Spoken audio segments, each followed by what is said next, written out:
The story begins with a voice calls out from the void, desperate and pleading for a return, contrasting sharply with the memory of a definitive rejection. A dark-haired man with intense, captivating eyes leans forward, his expression a mix of determination and gentleness as he contradicts the past, asserting that while she once claimed he could not marry her, he vows that he will never force her hand in union. This emotional standoff finds its roots in the kingdom of Elvasti, a realm defined by the presence of the legendary dragon Saintess and the colossal entity she serves. The kingdom's prosperity is inextricably tethered to the existence of Gramphant, the crimson black dragon, a creature of myth whose very breath sustains the land. Lydia Walt stands before the massive, crimson-scaled beast, introducing herself as the current dragon Saintess charged with his care. She inquires if the great dragon requires sustenance, specifically offering to fetch monster meat, but Gramphant declines, his massive head resting heavily on his paws as he announces the onset of his slumber. He warns her that this is no ordinary rest. His hibernation is a deep, comatose state that may stretch for more than a year. Lydia receives this news with a quiet fortitude, verifying the truth of his long sleep before making her own vow. Regardless of his consciousness, she promises to remain by his side every single day, maintaining her vigil just as she always has.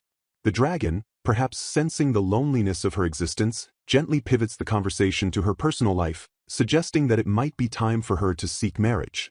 Lydia's expression falters, and she dismisses the notion with heartbreaking resignation, believing that no one would desire a woman like her and that marriage is simply not a path she is destined to walk. She retreats to her personal quarters, a stark and barren room that stands in humble contrast to the dragon's grandeur, reminding herself not to succumb to sadness despite the simplicity of her life. The silence of her room is shattered by a knock at the door. A servant informs her that Prince Edic, the first prince and heir to the kingdom, has requested her immediate presence. Lydia is taken aback, noting that she hasn't seen her fiancé recently, and realizes with a start that the evening banquet is about to begin. She is urged to hurry, the servant's words emphasizing her role not just as a woman, but as the fiancée of the Dragon Saintess, a title that seems to eclipse her identity.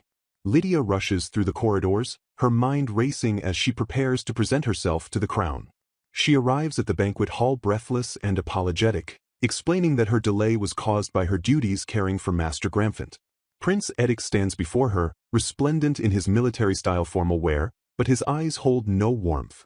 He scolds her for keeping him waiting and immediately attacks her appearance, looking down at her simple attire with disdain. He questions if she truly planned to attend a royal banquet in such shabby clothes, his words dripping with contempt as he turns his back and orders her to follow him away from the guests. In the privacy of a side corridor, the prince delivers a crushing decree. He announces that he is relieving Lydia of her role as the Dragon Saintess effective immediately. Furthermore, he is breaking off their engagement.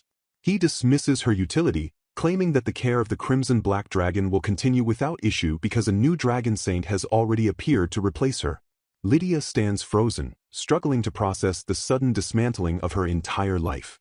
Edic continues with cold efficiency, revealing that he has already arranged her future to ensure she is not left destitute. He speaks of a man in the army, known as the Black General, Wilfred, and declares that Lydia will marry him. Edic frames this arrangement as an act of mercy rather than heartlessness, claiming he is looking out for her despite her naivety.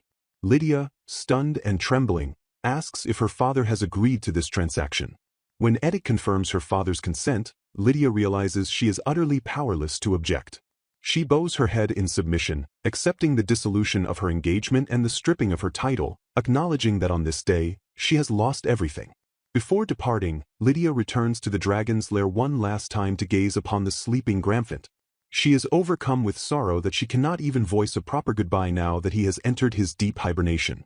She thanks the slumbering beast for his companionship, crediting him for the fact that she was never truly alone during her tenure.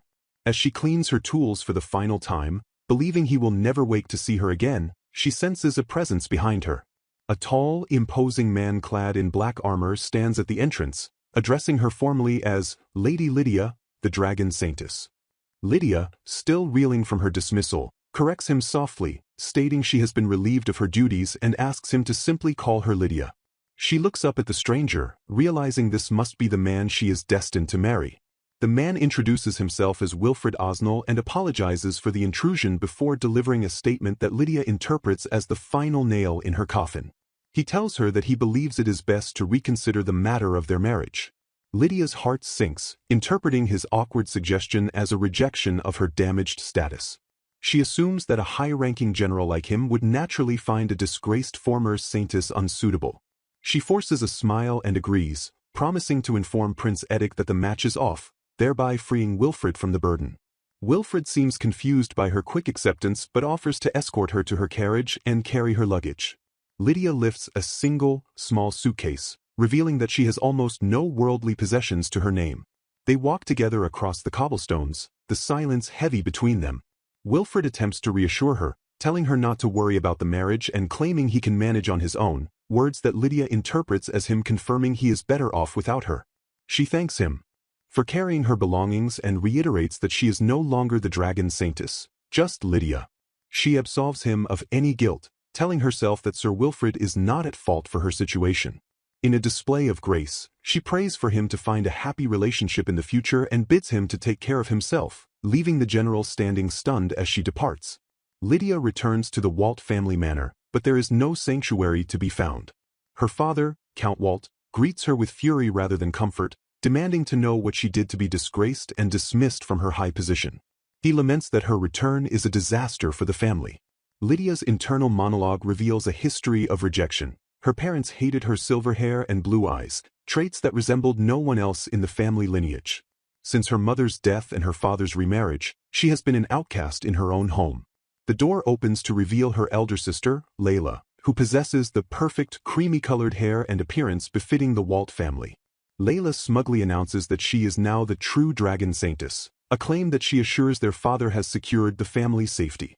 Layla reveals that Prince Edic himself acknowledged her status, making her the one and only saintess for the country.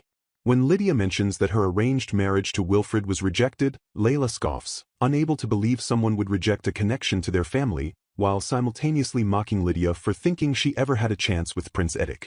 Layla cruelly twists the knife, stating that Lydia was only ever the fiancée because of her title, and now that the title belongs to Layla, Lydia is nothing. The family immediately shifts into crisis management, with Layla suggesting that having Lydia in the house might interfere with her own marriage prospects with the prince. The stepmother intervenes with a malicious smile, noting that Lydia's shabby appearance suits her perfectly before proposing they ship her off to Viscount Branguise. The mention of the Viscount implies a dark fate, yet the father agrees, seeing it as a good idea to rid themselves of the burden. Her father delivers the final ultimatum, ordering her to go to the Viscount and warning her never to return to the Walt family home, even if she is thrown out. Lydia is cast out, wandering the streets with her small suitcase, consumed by the realization that she has nothing left in this world. She believes she is destined to be rejected by everyone, just as she thinks Lord Wilfred did. She looks up at the sky, spotting a flying dragon, and wishes she could ride one just once, hoping that seeing the world from such a height would make her feel smaller and numb the pain of her existence. Suddenly, the sound of running footsteps breaks her trance. A voice shouts for her to wait. Lydia turns, startled, as Wilfred Osnell catches up to her, his breath ragged from the chase. He grabs her hand, his face flushed with exertion and panic. He apologizes profusely, his composed demeanor shattered as he cries out that he didn't know she had nowhere to go. He begs for her forgiveness and declares with absolute certainty that he has come to take her back, imploring her to return with him rather than face the world alone. Lydia recoils, her voice trembling with disbelief as she demands to know why Mr. Wilfred stands before her.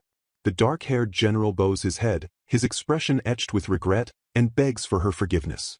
He explains that his initial presence was merely an act of obedience, following the young Count Walt's orders to escort her to the residence of Viscount Branguise. The narrative focus shifts to the massive, crimson-scaled snout of the dragon looming behind them. Wilfred pivots, issuing a sharp command to the carriage driver. He is taking Lydia with him now. He orders the driver to inform Count Walt's household of this change immediately. The driver, sweating and terrified, agrees instantly. Lydia, still processing the sudden reversal, reminds Wilfred of his previous declaration that he would not marry her. Wilfred meets her gaze with a soft smile, admitting that his previous statement remains true. However, he clarifies his intent. While he will never force her into marriage, he earnestly desires for them to return together. He urges her to hurry, repeating that he will not compel her to do anything against her will. Perched high atop the dragon's back, Wilfred asks if she is ready. Lydia grips him, confirming her readiness, and he instructs her to hold on tight. As they ascend, the atmosphere shifts. Wilfred notices Lydia shivering and asks if she feels cold. He explains that the air at this altitude is significantly different from the ground. Lydia clings to his back, burying her face in his coat. Internally, she marvels at the surreal reality of riding a flying dragon, something she never imagined experiencing so soon. Wilfred breaks the silence with another apology, admitting he was so flustered earlier that he acted unconsciously. He expresses deep regret for leaving her without realizing she had nowhere to go. He reveals that he is severing his ties with Count Walt's estate and, as a result, he is no longer a noble. Lydia reassures him that the situation is not his fault, but she questions how he knew where to find her. Wilfred explains that he was on his way to see Prince Edic to reject the marriage proposal when he encountered Miss Layla from the Walt household. It was Layla who informed him that Lydia had been sent to Viscount Brangi's estate, prompting him to rush to her interception. Lydia lowers her hood, her expression somber. She tells him not to trouble himself, stating that since she is no longer the sacred dragon saintess, there is no need for formalities. Wilfred cuts through her self-deprecation with fierce determination. He declares that regardless of her opinion, he will take her home. He insists it is no inconvenience at all. When Lydia hesitates, not wanting to be a burden, Wilfred doubles down, stating that even if she refuses, he will still take her with him. Lydia finally relents, asking if she can stay for just a while. Wilfred agrees instantly, telling her to stay as long as she likes and promising to always protect her. Lydia makes a request of her own. She asks him to speak to her more casually, dropping the formalities. Wilfred agrees, but asks for the same in return. Lydia attempts to call him Mr. Fred, but he corrects her, instructing her to simply call him Fred, to simplify his long name. Lydia reflects on the name, Mr. Fred, feeling that his vow to protect her sounds like a genuine promise. They arrive at Wilfred Palace. A servant greets them, noting Wilfred's early return. Suddenly, a loud growl erupts from Lydia's stomach. She flushes with embarrassment, admitting she has been hungry since the dragon ride. Wilfred immediately orders the servants to forego a formal dinner and bring food as quickly as possible. He treats the hunger as an urgent matter. Turning to Lydia, he realizes with concern that she hasn't eaten anything since breakfast. At the dining table, soup is served. Wilfred encourages her to eat, assuring her he will take the time to eat as well. He suggests that if she has work, she should go, but Lydia thanks him and begins to eat. As she takes a spoonful, tears prick her eyes. She notes it is the first warm, hearty meal she has had in a long time. She finds it delicious. While eating, her mind wanders to Wilfred's physical prowess. She recalls with shock how he ripped the carriage door off its hinges with his bare hands and carried it himself. After the meal, Lydia thanks him, declaring everything perfect. She reflects that despite his terrifying title as the Dark General, he seems to be a truly amazing person. Wilfred informs her that a hot bath has been prepared. Lydia assures him there is no need for him to leave his own home on her account. She states she will stay as long as she wishes but plans to leave as soon as she can. She resolves to start looking for a job immediately the next day. Back in her guest room, Lydia opens her suitcase, whispering a quiet goodnight to Mr. Fred, determined not to be a burden. Alone, Lydia inspects a small jar of cream. She notes it is almost finished and wonders where such a product is sold. Applying this cream has become a daily ritual for her. She recalls finding the beautiful jar left in front of her room after she healed a dragon. She remembers being summoned as the dragon saintess to calm the injured beast. She vows to work hard to earn money to buy another jar and hopes to one day meet the person who gave it to her so she can thank them personally. The sun rises on a beautiful day. A knock sounds at the door, and Fred asks if he can have breakfast with her. He reminds her that they are living together now. At the table, Lydia anxiously asks how long she can stay, reiterating her plan to rush into finding work so she can leave. She offers to do anything he asks. Fred reassures her that there is no pressure and she can stay without worry. However, seeing her determination, he agrees to her request for work. He asks her to deliver food to the night squad that very day. Later, Fred arrives at the night squad location to find Lydia waiting. She jumps down from a ledge and he catches her effortlessly. He notices her face is flushed and asks if she is all right. Lydia stammers, admitting she feels a slight palpitation and that he startled her. He asks why she was sitting in the corner. Lydia comments on his strength, noting how light he makes her feel. Suddenly, the atmosphere tenses. Lydia spots someone and asks, "My sister Layla?" Layla stands before them in an elaborate gown. She is there to request protection from Wilfred. Wilfred coldly rejects the request immediately. Layla is shocked that he would refuse to protect the Dragon Saintess. Wilfred counters that while he reveres the Dragon Saintess, that does not mean he must accept a request he does not want. He flatly refuses again. Layla pivots her attack to Lydia. She demands to know why Lydia is there. She argues that if the Saintess stays in the dragon's cage all day, she won't need protection. Layla then sneers, asking Wilfred if he doesn't think it inappropriate to stand next to someone with such a filthy appearance. Lydia watches, noting the distorted smile on her sister's face. Wilfred's demeanor turns icy. He declares that any insult directed at Lydia is considered an insult directed at him. He demands Layla stop insulting her. Taking Lydia's hand, he leads her away. They sit down to eat the sandwiches Lydia delivered. Wilfred comments on how strange Layla is, noting he hasn't seen her in a year. Lydia explains that he doesn't need to defend her, as it might affect his reputation. She admits she doesn't pay much attention to her appearance, so Layla's words are true. Wilfred interrupts her self-effacing explanation. He states that the insults directed at her are not intended for strangers. He looks at her with intense seriousness and asks, "What if I said I don't want us to be strangers?" As Lydia stares at him, stunned, Wilfred delivers a confession that shatters the professional distance between them. "To tell you the truth, I've always wanted to marry you." A heavy tension saturates the atmosphere as a woman with elaborate curls and a confident sneer addresses a dark-haired man in a military uniform. She asserts her belief that he surpasses the quality of most nobles. She lists his credentials, noting that he holds a noble title and serves as a general. With a feigned innocence, she inquires if Lord Wilfred is unwilling to marry. Shifting the topic to her sister with malicious intent, she questions why Lady Lydia is no longer the Dragon Saintess. She warns him that if he refuses her current advances, she remains powerless to change the outcome. The narrative reveals the mechanics of the Dragon Saintess succession through a flashback of the ceremony. The sacred light disappeared from the stone. A voice explains the judgment. The one who caused the new stone to shine is deemed the true Dragon Saintess. The observers noted that another stone had illuminated. Tradition dictates that the dragon stone only lights up when the true Dragon Saintess appears. The observers confirm that Lydia's dragon stone no longer glows. After decades of the light remaining extinguished, a new phenomenon occurred. Lydia emerged during this time, leading to questions about whether such a transfer of power could truly happen. Back in the present, Wilfred stands with a stoic expression as the woman, Layla, approaches him with her sister, Lydia, standing meekly in the background. Wilfred asks what brings Layla to this location. His internal thoughts identify Layla as Lady Lydia's elder sister and recall that she once proposed marriage to him. Layla clasps her hands together in a display of exaggerated delight, exclaiming how glad she is to meet Lord Wilfred. A man with white hair and military attire informs Wilfred that Layla is the new Dragon Saintess. Wilfred questions the veracity of this claim. Wilfred's sharp eyes narrow as he immediately inquires about Lady Lydia's status in light of this news.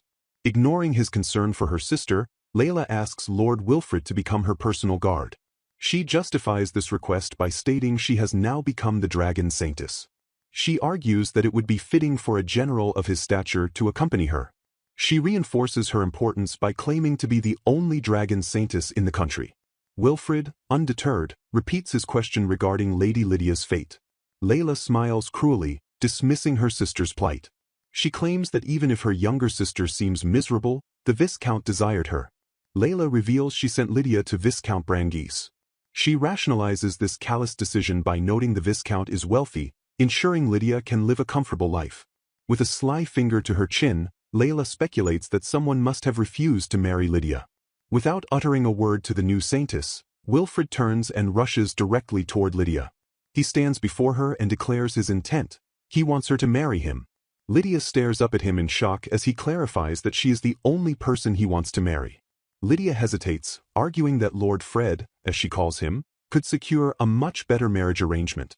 Wilfred persists, asking that they at least get engaged. He asserts that he does not care what people say about the union. He acknowledges his own reputation, suggesting that if she stays with him, people might mock her because of his shabby appearance. Lydia smiles gently, thanking him, but expresses a desire to find a job to prove herself. Wilfred asks if she can stay with him at the mansion without hesitation. As they arrive at his estate, He announces it is time for dinner. He tells her to choose any dress she likes and wear it. Lydia agrees, though Wilfred briefly questions if she is serious about her acceptance. He respects her decision regarding her desire to work. Standing before a wardrobe, Wilfred tells her there is no need to thank him and that he will leave her to get ready. He promises to see her soon. Lydia marvels at the gown, noting the dress is stunning. She whispers a thank you to the empty room. Wilfred informs her he will get ready as well and will come by her room to escort her. Lydia contemplates that if they are truly going to get married, there is something important she needs to tell him. Later, Wilfred appears in formal attire, asking Lydia if she needs anything. He assures her he will provide her with everything she needs. Lydia, now wearing the dress, comments on how amazing and comfortable it is, thanking him again. She assures him she has everything she needs. During their conversation, Wilfred recalls that Lydia mentioned wanting to work. Lydia confirms this with a simple yes. Wilfred proposes a specific role. He asks what she thinks about taking care of his wyvern. He adds that there will, of course, be a salary for the position. Lydia's eyes widen in delight as she asks if she can really take care of it.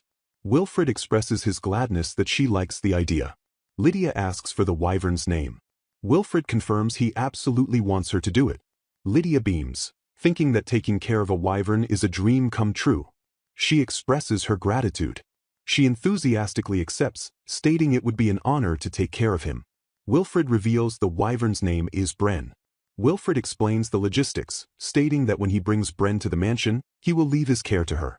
He warns her that Bren is a bit of a stubborn wyvern but insists he is special and trusts Lydia will handle it perfectly. Lydia agrees. He tells her he is looking forward to tomorrow eagerly. He outlines the schedule. Tomorrow at noon, he will bring Bren to the mansion. They plan to have lunch there, and he asks if she can wait for him until then. The narrative shifts to the next day. Wilfred announces his return. He states he has brought Bren with him. Lydia welcomes him back. Wilfred notices Lydia's reaction and asks what is wrong. Lydia, clutching her hands to her chest and blushing, murmurs Lord Fred's name. She gushes that Bren is truly amazing and calls him so handsome. Wilfred is momentarily confused by her intense reaction. Lydia approaches the large, dark-scaled beast. She realizes she remembers him. She asks the wyvern if his injury is all right. She asks if they have met before. She recalls he was the wyvern that returned injured with the knights. She explains it was during the grand mission to eliminate monsters. She used healing magic to treat him when she was the dragon saintess. She recalls he was so fierce that none of the other mages could get near him. Lydia smiles at the beast, expressing her happiness to see him in good health now. She admits she never imagined he was Lord Fred's wyvern. Wilfred, observing the interaction, mentions that lunch was prepared near the small river over there. He suggests they have their meal with the wyvern. Lydia agrees, noting it is time for Bren to eat as well. Wilfred asks if it is indeed time for Bren's meal. Wilfred expresses his gratitude to Lydia, apologizing for his delay in thanking her. He confirms that Bren was a great help at the time and that he owes her his gratitude. Lydia remains humble, stating her joy was in being able to assist them all. She confirms she treated his injuries back then. Wilfred asks if she really remembers Bren. Lydia praises the wyvern as majestic and beautiful. Wilfred leans in close to Lydia, a playful yet intense look in his eyes. He asks if she can take care of him too. Lydia blushes furiously, stammering that it is not like she forgot. Wilfred's internal thoughts swirl with confusion about a potential rival. He wonders if there could be an unexpected rival for him. He concludes the situation seems complicated. He asks Lydia what is wrong. Lydia stands in the river, the water splashing around her legs. Bren the wyvern interacts with her playfully. Wilfred observes them and wonders if it is possible that all wyverns prefer silver hair. He asks Lydia if she likes her silver hair too. He mentions that even Gramphant likes this hair. Lydia smiles, admitting she never imagined she would enjoy playing in the water with a wyvern. Suddenly, Bren takes flight. Lydia calls out to Wilfred, alerting him that Bren flew away. Wilfred remains calm, assuring her that Bren is a wyvern and it is no surprise he would fly somewhere. He predicts the beast will return by nightfall. Lydia worries about Wilfred, pointing out that his clothes will get wet. Wilfred dismisses the concern, stating he will change later. He focuses his attention entirely on her, telling her that her silver hair is so beautiful. Lydia asks if he truly thinks it is beautiful. Wilfred confirms it is a color that suits only her. He describes how the reflection of the light on the water makes it even brighter and more stunning. Lydia shyly asks Lord Fred if he likes the color of her hair. She then confesses that she also loves his color and that she loves him too, Lord Fred. Wilfred is stunned by the confession. Lydia explains her feelings, stating that because he is mature, calm, and gives her a sense of security, he is just like Gramphant. Wilfred vows to do his best to make her love him even more. The scene shifts to gossip circulating in social circles. People discuss Lord Wilfred, noting he holds a high position as a general, possesses a prestigious status, and has a handsome appearance. They note that he has always been someone everyone aspires to marry, yet he never engaged anyone. The gossip reveals disbelief that he is engaged to Lydia. One person notes that since she is no longer the dragon saintess, there is no formal issue with it. The gossip continues, comparing Lydia unfavorable to him. Lydia was seen as eccentric for living among dragons. In social circles, she was nicknamed the Canary Princess. It is noted she spent most of her time in Gramphant's giant birdcage. The speakers find it unbelievable that despite so many noble daughters wanting to marry Wilfred, he chose her. Elsewhere, Layla is being reprimanded. An official states the report hasn't been submitted yet. He instructs her to make sure to include the dragon's condition during hibernation as well. He asks specifically about Gramphant's ama. He emphasizes that caring for Gramphant is her priority. Layla attempts to shirk her duties. She announces she will refrain from attending tonight's dinner banquet because she is very busy. A man, presumably the prince, reacts with shock and anger. Layla wonders internally what is going on in the prince's mind, having previously thought he was a simple-minded prince. She is indignant that he questioned her with, "What's the matter?" She complains internally that he broke off his engagement with Lydia so easily to get engaged to her. Layla insists she is definitely going to the banquet. She argues it would be rude not to attend. She rationalizes that it is only natural for a fiancé to accompany her partner to the royal dinner banquet. The prince confronts her, asking if she doesn't have to clean Gramphant's body right now. Layla dismisses this, claiming it is not an issue. The prince challenges her, asking if she can truly manage that. He orders her to hurry up. He commands her to go immediately and take care of Gramphant's body. He reasons that since the dragon is asleep, she can do it quickly. Layla panics, thinking that no one visits the cage anyway, so there is no need to worry. Her attendants protest, saying they can't do that. Layla tries to coerce them, telling them to say they came to clean her room as an excuse. She worries about being seen. Her attendants tremble, stating they cannot approach the dragon alone. They beg her to come along. They insist they cannot do it without the dragon saintess present. Layla scoffs at their weakness but internally admits fear, wondering who would dare approach the massive dragon if it is not Lydia. Layla realizes she cannot raise suspicions about her status as the dragon saintess right now. She reminds herself she has finally gotten engaged to Prince Edic. She focuses on the dinner banquet tonight, asserting she needs to attend. She orders someone to quickly fetch her a dress from the Count Walt family. She resigns herself, thinking she has no choice. Suddenly, the ground shakes violently. Someone yells out, asking if he is all right. Another shouts that it is an earthquake. Panic ensues as Layla wonders if something happened to Gramphant. She screams, demanding to know what on earth is happening. The violent tremors of a sudden earthquake, the ground shaking with enough force to unsettle the very foundations of the castle. A young woman, Lydia, struggles to maintain her balance as the room sways around her, her concern immediately directed not toward her own safety, but toward the status of the tremors. A nearby voice checks on her stability, asking if she can stand, to which she affirms her capability despite the chaos. She is advised to return to her room due to the high probability of aftershocks, yet her resolve pushes her elsewhere. She determines that she must seek out Prince Edic to ascertain the situation regarding the massive dragon, Lord Gramphant, her duty overriding her fear.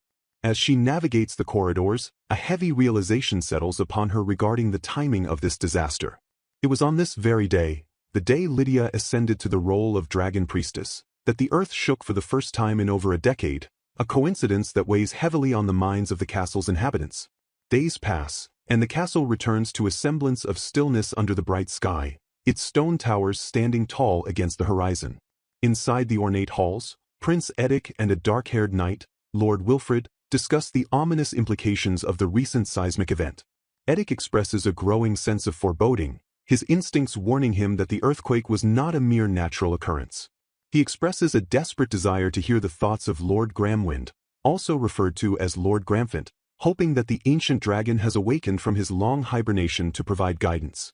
The possibility that the change in the dragon priestess might have catalyzed the event lingers in the air, a question that demands an answer.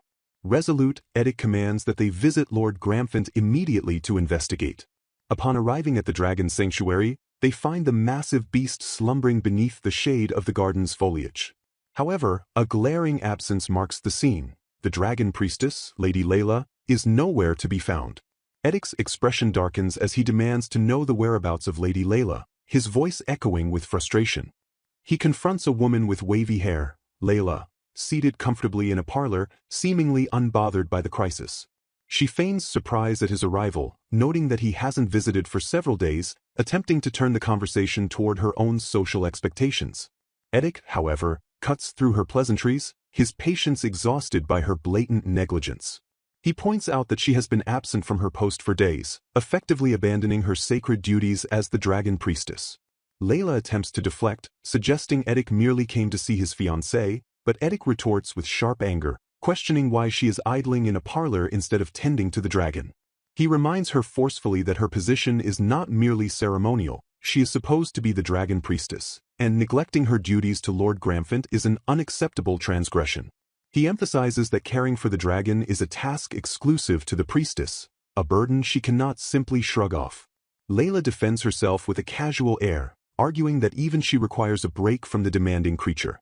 She explains that Lord Gramphant permits only the dragon priestess to remain by his side, implying that her presence is the only thing keeping the dragon's temper in check. She warns that if any other human were to approach him, it would provoke his wrath, a claim punctuated by the sound of a crash nearby. Edic presses for information regarding the dragon's state, asking if there has been any change in Lord Gramphant since the earthquake. Layla dismissively reports that there hasn't been any change and that the beast has been asleep the entire time. Edic processes this, his suspicion that the earthquake and the dragon are unrelated momentarily taking root, though his doubt lingers. He sternly reprimands Layla, commanding her to properly fulfill her duties to avoid displeasing the dragon. Before departing, he issues a final directive. If she plans to attend the evening's banquet, she must complete her work beforehand. Layla, shifting her demeanor to a more demanding tone, instructs him to pick her up for the event, insisting he come to her office before it starts. As Edic leaves the confrontation, he finds Lord Wilfred waiting in the corridor, having witnessed the entire exchange. Wilfred comments on Edic's handling of the situation, noting the prince's composure despite the frustration. Edic admits he didn't expect to see such a side of Layla, while Wilfred clarifies that he is present strictly for business regarding the knights. Wilfred's thoughts, however, drift to Lydia, the blonde woman who has shown genuine care for the dragon. He realizes that he would not have been able to handle the situation with Layla as diplomatically as Edic did. He reflects on Lydia's devotion, acknowledging that her heart truly belongs to Lord Gramphant, a bond that seems to transcend mere duty. This realization solidifies a resolve within him. He decides that he will marry her. Wilfred recalls a past interaction with Lydia where she displayed a rare vulnerability. She had once told him that she had no intention of truly being his wife, going so far as to suggest he take a concubine or a second wife instead. The memory of her humble request, "Please make me your concubine," lingers in his mind, revealing her lack of self-worth and her desire to remain in the shadows rather than stand beside him as an equal. He compares Lydia to himself, noting that they are both reserved with their emotions, making it difficult to discern their true feelings or embarrassment. He wonders if her request stems from a desire to simply be near him, even if it means accepting a lower status. Prince Edic interrupts Wilfred's internal musings to discuss the investigation. He instructs Wilfred to report any strange activity in the area immediately, to which Wilfred agrees. Edic mentions that they are currently investigating the collapse of a nearby mountain caused by the earthquake, but he remains vigilant for other anomalies. The scene shifts to the Dragon's Garden, where Lydia has woken up early after a long period of caring for Lord Gramphant. She greets the dragon, whom she affectionately calls Brun, noticing that the morning mist is unusually thick and white. The density of the fog is unnatural, blanketing the town and the castle grounds in an opaque white sheet. As she tends to the dragon, Wilfred approaches, his footsteps crunching softly on the path. He greets her, and Lydia explains that she woke up early and couldn't fall back asleep. Wilfred beams with happiness at finding her there, remarking that the wyvern Brun seems to like her, a rare feat as the creature is notoriously difficult and usually warms up only to Wilfred. Lydia informs Wilfred that she intends to go to the town for a while and might not make it back in time for breakfast. She encourages him to eat without her if she is late. Wilfred, surprised by her early departure, asks if she is heading to work, but she clarifies she wants to visit the shops since she recently received her pay. Wilfred points out the logistical flaw in her plan. Even if she goes now, the shops will not be open at such an early hour. Lydia, having spent her life by Lord Gramphon's side since childhood, admits she was unaware of the town's operating hours. Wilfred, seizing the opportunity to spend time with her, offers to accompany her, suggesting they can visit the town together and have breakfast when they return. As they discuss the town, the conversation turns to the unnatural mist. Wilfred explains that the mist has been increasing lately, making investigations difficult, and that its source appears to be a forest near the town. Despite the eerie conditions, Lydia feels a compulsion to go, sensing something bothersome about the mist.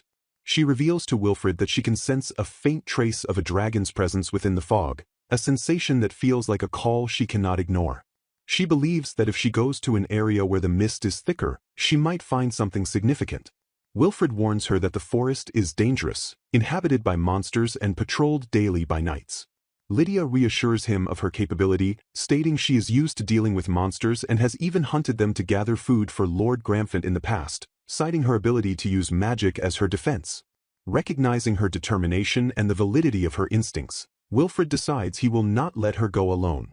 He states he was planning to investigate anyway and insists on joining her. Lydia accepts his offer with gratitude, looking forward to his assistance. They venture into the forest, where the mist swirls thickly around the trees. They encounter another knight, Ulrich, who is overseeing the investigation. Ulrich reports that the monsters have become more active, hindering their progress, and that they still haven't located the exact source of the mist. He expresses shock and disapproval that Wilfred would bring a noblewoman to such a risky environment where monsters are emerging from the depths. Ulrich teasingly suggests Wilfred only brought her because he didn't want to leave her side, causing a moment of flustered silence. Wilfred ignores the teasing and assesses the situation, noting the poor visibility and the challenging terrain. Lydia, using her sensory connection, points toward a specific direction, indicating that she believes the source of the mist lies that way. Wilfred notices injuries on his men and asks if they are hurt, to which Ulrich replies that they are merely minor wounds. Ulrich formally introduces himself to Lydia as Wilfred's steward. When Lydia attempts to respond with formal deference due to her status as Wilfred's fiancée, Ulrich quickly dispenses with the formalities, telling her there is no need for such distance.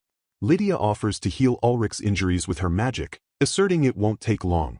After tending to the knight, she reaffirms her intent to follow the dragon's presence deeper into the forest.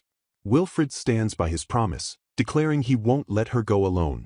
As they push further, the air grows heavy with the scent of blood, a grim omen that Wilfred immediately detects. He deduces that Prince Edic must have also noticed the changes, given the heightened activity of the knights. They arrive at a clearing revealing a dark cave, its entrance littered with the carcasses of dead monsters. Lydia identifies this as the source, noting the mist flowing out from the cavernous opening. Suddenly, a massive, wolf-like monster lunges from the shadows, its jaws snapping viciously. Wilfred reacts instantly, shouting a command to Ulrich to ensure no monsters get near Lydia. He steps forward, his spear flashing as he intercepts the beast. Wilfred displays immense skill, striking down the creature with precision. Lydia watches in awe, recalling that Lord Wilfred is renowned as the best spearman in the country. She compliments his incredible strength, to which he simply checks if she is okay. More monsters begin to emerge from the mist, swarming the area. Wilfred orders Ulrich to hold the perimeter while he handles the threat. He cuts through the beasts with a sword, demonstrating that while his spear skills are unmatched, he is lethal with any weapon. In a moment of quiet amidst the violence, Lydia looks at Wilfred with uncertainty, asking if he is disappointed in her or if she is being naive again. She reiterates her previous sentiment, telling him that she is fine with being his concubine instead of his wife if he finds her lacking. Wilfred stops, his expression softening into a reassuring smile. He tells her not to worry and that he knows she wouldn't falter against such monsters. He then addresses her insecurity directly, instructing her to simply tell him if she ever starts to dislike him. He clarifies his intentions with absolute certainty. He will not make her a concubine. He wants to marry her, which is precisely why he proposed in the first place. Lydia is struck by his sincerity, her heart fluttering at his declaration.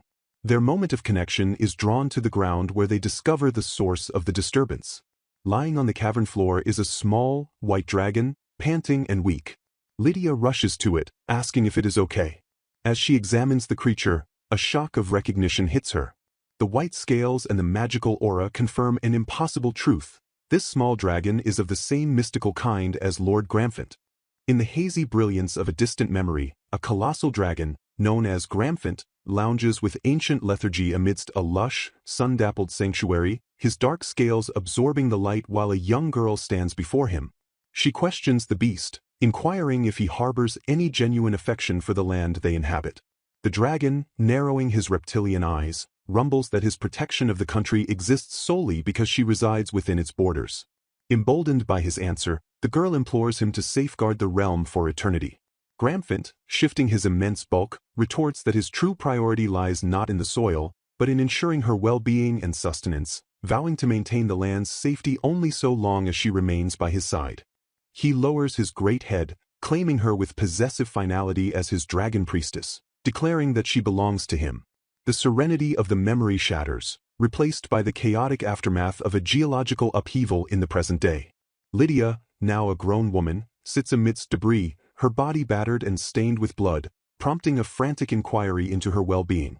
It becomes apparent that the seismic tremors caused the mountain face to shear away, exposing a hidden cavern and triggering a monster attack that left her wounded. Wilfred, attending to the scene, discovers a luminous object amidst the rubble, a dragon's light stone. He deduces that the earthquake was not a natural phenomenon but a disturbance caused by Lord Gramphant himself, likely intended to draw attention to the secrets buried within the cave. Attention shifts to a small, whimpering creature discovered near the stone, a baby dragon, pristine white and seemingly abandoned. Wilfred speculates that the infant creature had been crying out for aid, its distress signaling the location of the cave. The discovery validates ancient folklore which posits that dragons' light stones are actually the crystallized essence of a dragon, confirming the legends were rooted in truth. Lydia, observing the glowing crystal, connects the dots, realizing that this particular stone must be the source of the mist that had been permeating the area. Wilfred analyzes the situation with grim tactical awareness, noting that while legends suggest these stones form upon a dragon's death, a dragon of Lord Gramphant's immense power possesses the capability to forge such a crystal while still living.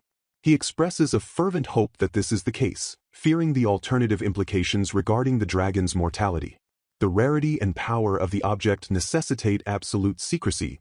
Wilfred warns that knowledge of the stone's existence would incite dragon hunts, bringing violence to their doorstep.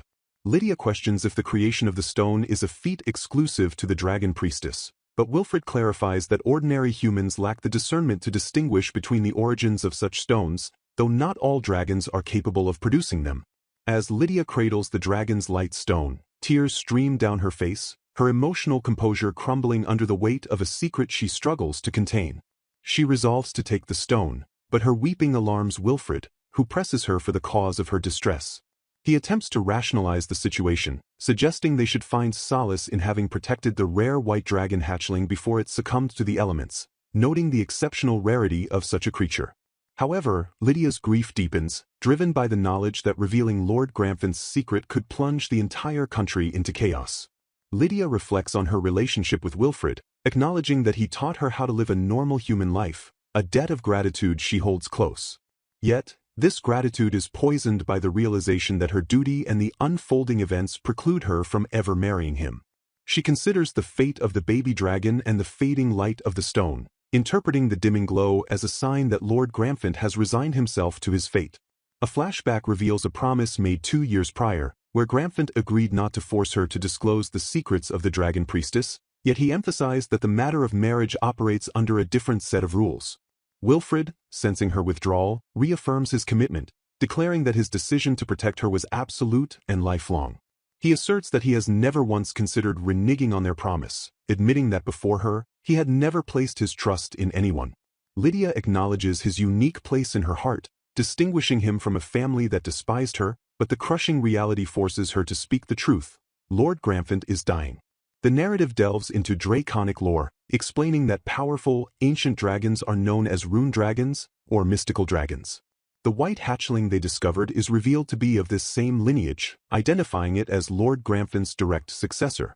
The biological imperative of rune dragons dictates that they are born white, and the existence of this successor confirms that Gramfint has no more than a year left to live.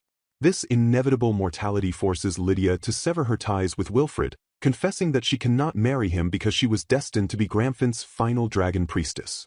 Lydia drops the final veil of secrecy, declaring that the title of dragon priestess is synonymous with being the bride of Lord Gramfint.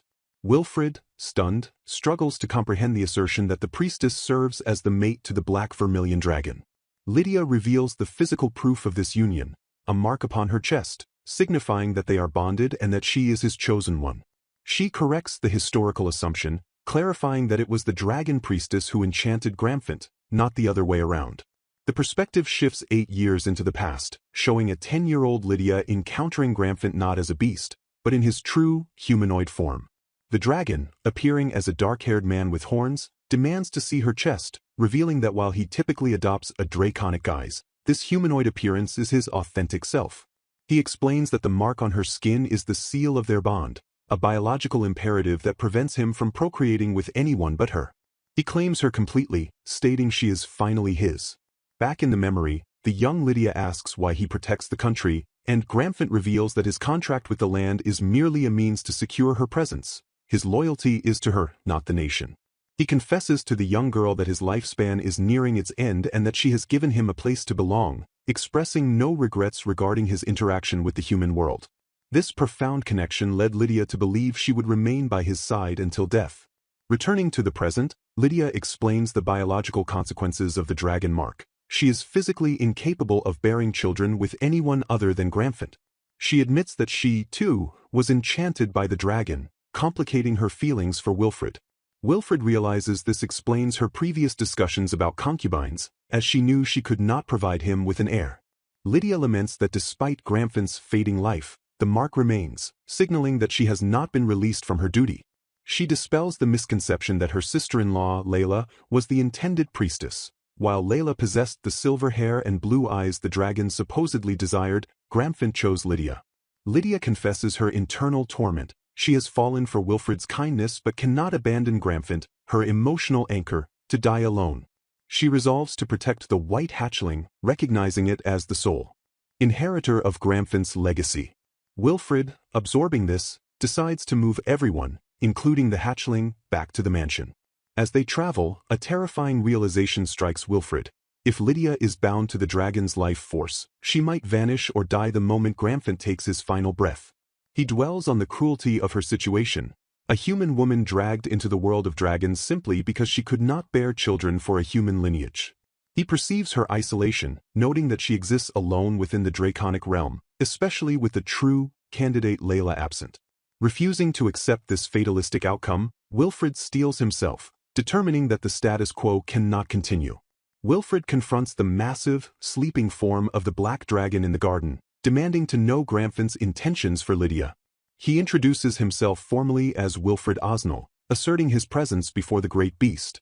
With adrenaline fueling his defiance, Wilfred roars at the dragon, demanding accountability for the situation. His face contorted with determination, he issues a final, thunderous ultimatum to the ancient creature. He will never hand Lydia back to him again. The confines of a stately, wood-paneled office, where a tense strategic discussion unfolds between two high-ranking noblemen. Wilfred, a dark-haired man with a sharp, serious demeanor, stands in a formal military uniform adorned with epaulettes and braiding, his expression clouded with a sudden, piercing realization. He addresses Prince Edic, a man of lighter hair and equally regal attire, stating that he has a critical report to deliver regarding the recent events. Wilfred admits that a specific thought has crystallized in his mind, triggered by the words previously spoken by Lydia, a woman central to their current predicament. The realization strikes him with the weight of absolute certainty. It is fundamentally impossible for Lydia to utter a falsehood. Prince Edic, noticing the shift in his subordinate's demeanor, inquires with concern, asking Wilfred what the matter is. Wilfred postulates a theory that reframes the entire political landscape they are navigating. Lydia, in her selflessness, may have personally suggested the concept of concubines or a second wife to His Highness, attempting to step aside for the perceived greater good. The gravity of this potential truth hangs in the air, prompting a somber question of its validity. Wilfred's internal monologue shifts rapidly, Prioritizing the immediate crisis over the romantic entanglement, the most pressing issue remains the condition of Gramphensama, the dragon, and the limited time remaining for the ancient creature.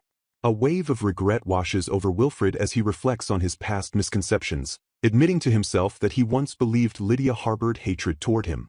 This internal conflict is juxtaposed against his external duty and his profound lack of trust in Miss Layla, the woman positioning herself as a rival. The conversation reveals that a successor for Gramphensama has ostensibly been identified. Wilfred notes with frustration that even his own brother has acknowledged Layla as the Dragon Saintess, granting her a legitimacy that Wilfred finds suspicious. However, he counters this political maneuvering with facts derived from the Dragon Institution, where his brother holds authority over the Dragon Stone. While the political narrative paints Layla as the most worthy candidate for the title of Dragon Saintess, Wilfred's personal investigations tell a different story. He asserts that he has personally inspected Lydia's sacred dragon stone on multiple occasions, implying a connection and legitimacy that the public, and perhaps the court, has overlooked. Edic questions Wilfred's resolve, asking if he intends to become the greatest dragon slayer in the country, a rhetorical challenge to test his commitment. Wilfred's response is steely and uncompromising. Regardless of whether Miss Layla is confirmed as the Dragon Saintess or not, he refuses to surrender Lydia. He defends the nature of the dragon, Gramphensama, declaring that the entity is not a malevolent beast requiring elimination, but a being that requires understanding. Furthermore, he emphasizes the symbiotic necessity of the relationship. Gramphensama requires a dragon saintess to survive and function. Wilfred draws a hard line in the sand regarding Lydia's fate, asserting that she is not a mere sacrifice to be discarded for magical or political utility. He vows, with the intensity of a blood oath, to protect her at all costs, regardless of her actions or the choices she makes in her attempt to be noble. Prince Edic, moved by Wilfred's conviction and aligning with the strategic necessity of the situation, pledges his own commitment to their protection. He highlights the specific importance of the White Dragon, noting that its existence must remain a secret from the public eye for the time being to prevent chaos or exploitation. Edic issues a direct command to Wilfred, entrusting him with the custody of both Lydia and the White Dragon, ordering him to shelter them within his personal palace where their safety can be guaranteed. The prince expresses absolute confidence in Wilfred's capability to execute this defensive maneuver. Wilfred accepts the order with a crisp, dutiful affirmation, acknowledging the weight of the responsibility placed upon his shoulders. The scene shifts dramatically to the imposing entrance of the dragon sanctuary, where a chaotic confrontation erupts. Layla, the self-proclaimed dragon saintess, shrieks in disbelief, her face contorted with outrage as she faces an unseen barrier to her ambition. The guards or attendants at the entrance are bombarded by her verbal assault. She demands to know why they are loitering at the entrance and whether they have completed the cleaning duties assigned for Gramphensama's abode. The attendants, trembling, explain that the dragon is enraged, not by the cleaning, but specifically because of the presence of these unauthorized individuals instead of the true dragon saintess. Layla's maids gasp in terror, reporting that Gramphensama, who was supposed to be in a deep slumber, actually opened his eyes and looked directly at them. Layla, refusing to accept this rejection, turns on her entourage, demanding an explanation for their cowardice. A maid explains the terrifying reality. After Lord Wilfred departed the premises, the great dragon awoke and glared at them with palpable anger. Suddenly, the booming, authoritative voice of Prince Edic cuts through the commotion, chastising the group for daring to allow commoners to approach the sacred being, Gramphensama. Edic demands to know the identity of these women and questions their audacity in trespassing on such hallowed ground. Layla, recognizing the prince, stammers his name in shock, her arrogance instantly replaced by fear. Prince Edic continues his verbal dressing down, reinforcing the strict protocol that commoners are strictly forbidden from approaching Gramphensama without his explicit permission. The women beg for mercy, their confidence shattered by the royal decree. Internally, Layla's perception of the prince crumbles. She had previously dismissed him as a simple, easygoing royal whose affections she could easily manipulate to secure her position. She recalls seeing him at parties while he was engaged to Lydia, noting his calmness, which she mistook for weakness or indifference.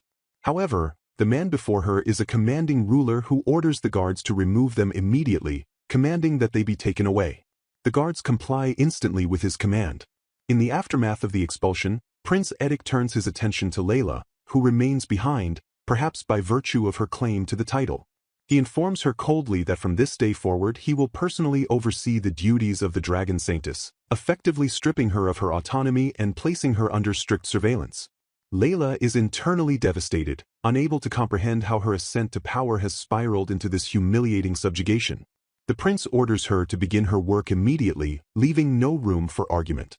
The narrative transitions to Lydia's perspective, marked by a passage of time and a shift in setting to a domestic interior.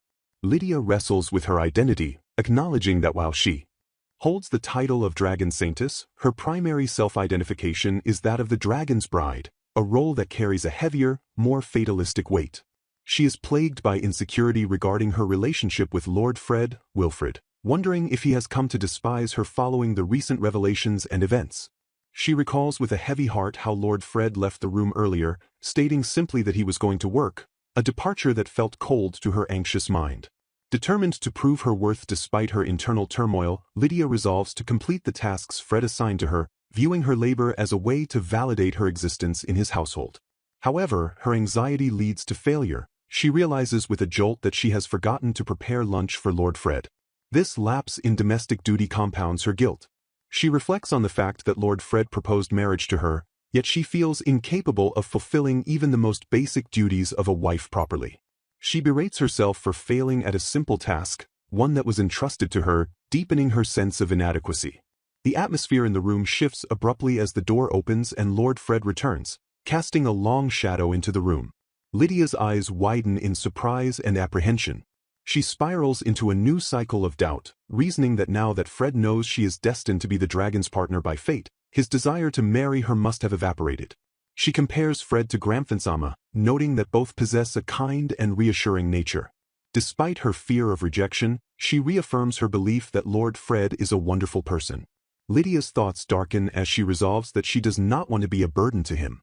Her mind conjures an image of the woman she believes Fred loves, convinced that he went to host another woman instead of coming to see her. This misunderstanding fuels her desire to flee. The scene changes to the outdoors, amidst a mist-filled forest or garden, where Lydia has retreated. She recalls Fred's promise that he is there to protect her, a memory that now brings a bittersweet pang. A small, adorable sound interrupts her brooding. Cue. A tiny, white, dragon-like creature appears, attempting to comfort her, telling her not to worry. Lydia engages with the creature, asking if it is hungry. She ponders what kind of food such a creature would eat, realizing simultaneously that she has not eaten anything either. The small dragon reacts to something, prompting Lydia to ask what is wrong. The creature makes more noises, cue, and seems to interact with the environment. Suddenly, water or mist begins to manipulate around them, creating a barrier or a display of power. Lydia observes this phenomenon with analytical eyes, wondering if the creature possesses strong water-related abilities and if it created the surrounding mist by itself. She marvels at the purity of the creature and its magic. A strategic dilemma arises in Lydia's mind. She realizes that if she hands this white dragon over to the authorities, it will inevitably be given to her sister, Layla, to bolster her claim as the Dragon Saintess. She recognizes the rarity of the white dragon and knows the dragon organization would take extreme measures to secure it. She feels paralyzed, unsure of the correct course of action. She cannot bear the thought of handing the innocent creature over to Layla, especially since she harbors doubts about whether her sister is truly the Dragon Saintess at all. The small dragon offers her a fruit, interacting with her affectionately. Lydia watches the creature and a memory surfaces. She recalls that Gramfinsama sometimes absorbed magical elements from plants in his enclosure without physically eating them, whereas another dragon, Bren, used to eat with a great appetite. She asks the small dragon if it likes tree fruits, seeing a parallel between it and the great dragon she served. This train of thought leads her to another memory of flying through the sky with Lord Fred on Buren's back, a memory that reinforces Fred's kindness in her heart.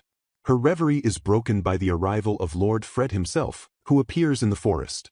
Lydia is startled, asking why he is there. Fred calls out her name, his expression one of relief and concern. He explains that he was worried when he didn't find her in her room. He located her by spotting the ring of mist surrounding this specific area from above. Lydia remains confused as to how he knew her specific location. Lydia confesses her reasoning for fleeing. She feared that if the white dragon were found, it would be handed to the dragon organization.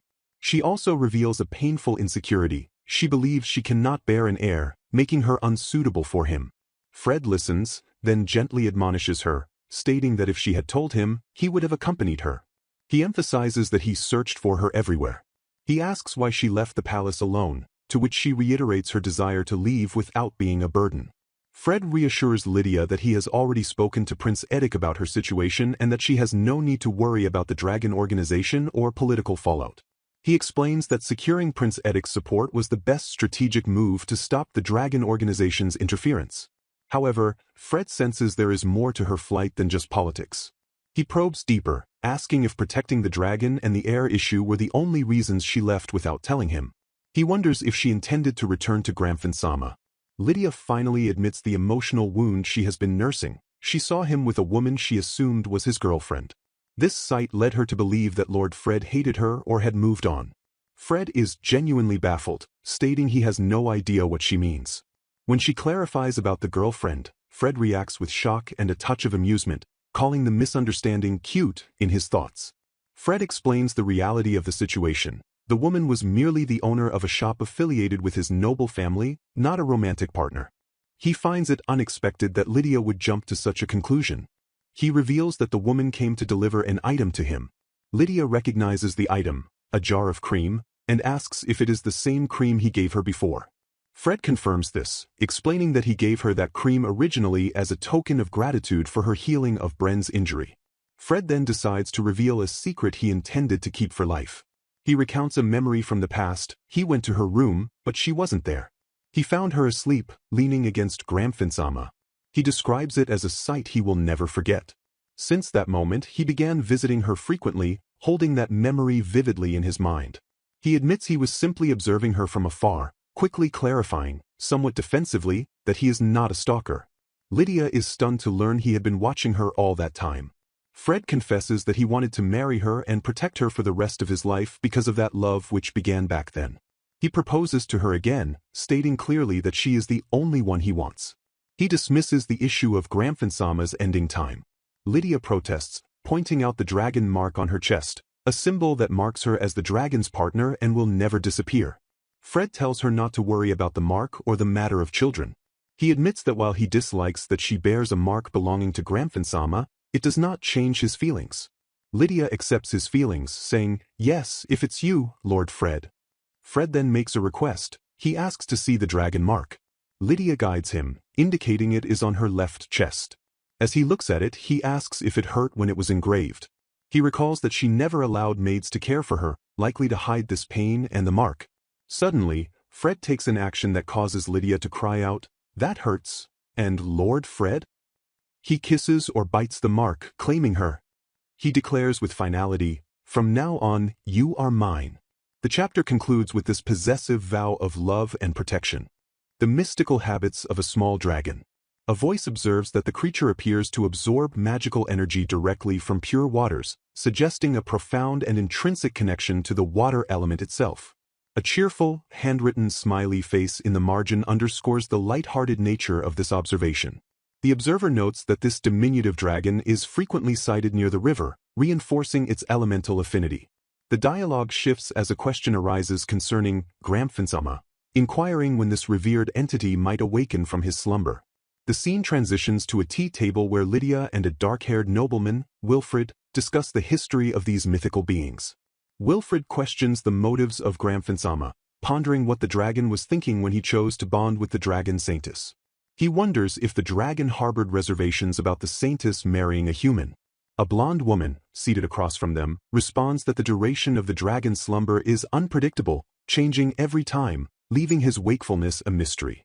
Suddenly, a realization strikes the group, marked by a surprised exclamation. It is revealed that Gramphensama possesses the ability to assume a human form. Lydia reflects on this revelation, drawing a comparison to Wilfred, whom she refers to as Mr. Fred. She reasons that since Wilfred is handsome, there might be a physical resemblance between him and the dragon's human guise.